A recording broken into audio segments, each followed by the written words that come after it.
All right, everybody, I hope that you realize that 2026 is the perfect prophetic year.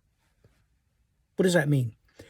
How often does the physical calendar virtually line up with the Passover? What does God say? God says that it's the Passover that starts for those that have been called and chosen.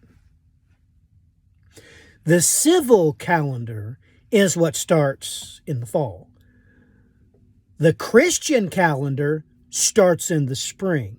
Passover is determined by the first full moon after the spring equinox.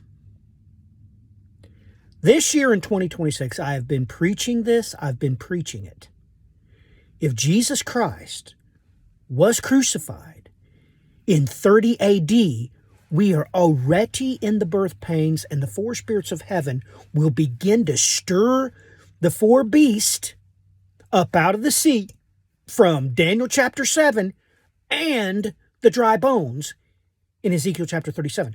The four spirits of heaven stir these things up at the same time. This is going to start in October 1st, 2026. Now, know and understand this. This is what we've got going on. When is the equinox? The equinox is on Friday, March the 20th, 2026. What's special about that?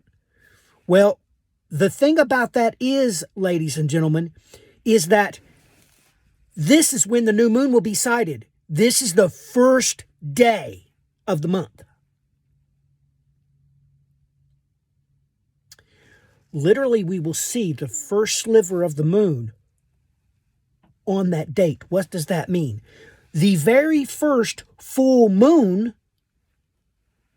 is 14 days from then. When you realize that, when you understand what's going on, you're like, wait a minute, what does that mean?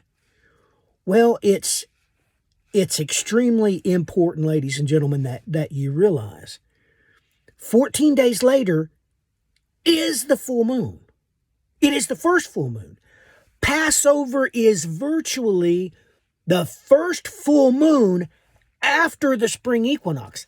Literally, 2026 is the perfect prophetic calendar that lines up the Christian calendar with what everybody else uses. This is incredible.